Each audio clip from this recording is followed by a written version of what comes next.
وأنا صغيرة شوية كنت دايما لوحدي.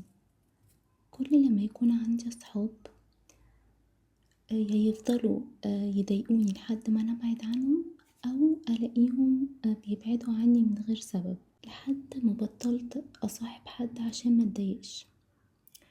أول بقى ما دخلت الجامعة كنت برضو لوحدي بس كنت دايما بروح كده في كافيه جنب الجامعة. هو كافيه قديم قوي بس كنت بحب قوي اقعد فيه، بس كان مريح قوي.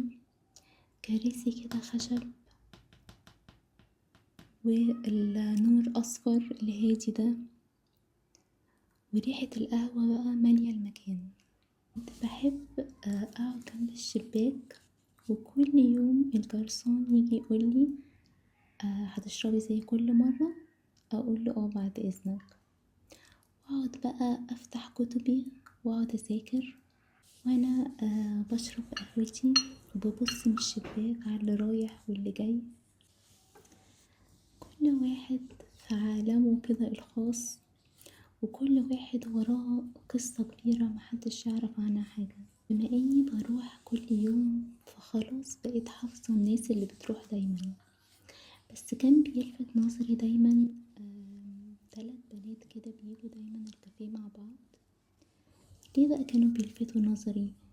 لان دايما كنت بشوف بنتين منهم قاعدين يتكلموا ويضحكوا ويهزروا، والتالتة قاعدة ساكتة مبوزة، ردودها رخمة، بترد بالعافية.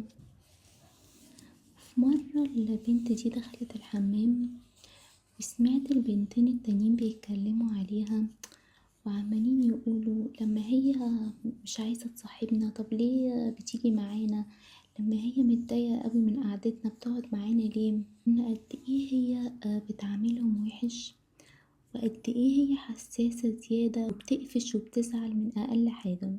كانوا عمالين يتكلموا ان هما عايزين يتكلموا معاها ويقولوا لها ايه طب ليه بتعملي كده، بس خايفين انها تزعل وان هما يخسروها وان هما بيحبوها ومش عايزين يخسروها.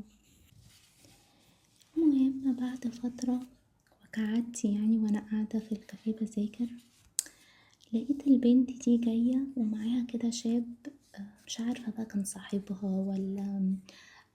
ولا خطيبها ولا اخوها ولا ايه بالظبط معرفش بصراحة. ولقيتها بقى بتقوله ان مريم واسراء مش بيحبوها وان هي بتفكر انها تقطع معاهم.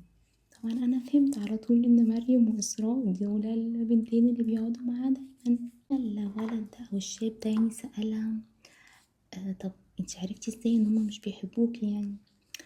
قالت له دايما بيقعدوا يتكلموا ويضحكوا ويهزروا مع بعض وسايبيني ومحدش بيوجه لي اي كلام، وكمان بحس ان هما بيتكلموا عليا وكمان حاسة ان هما بينزلوا مع بعض من ورايا عشان معرفش عشان مجيش معاهم يعني. عارفة ليه ساعتها حصلي كده صدمة، اللي هو انا ممكن اكون زي البنت دي، هو انا ممكن اكون بشوف حاجات هي ممكن تكون مش موجودة اصلا غير في خيالي انا، وان الناس ممكن تكون بتبعد عني عشان فاكريني ان انا اللي مش عايزة صاحبهم، وان الافعال اللي بتضايقني ممكن اصلا اكون انا السبب فيها بحساسيتي الزايدة.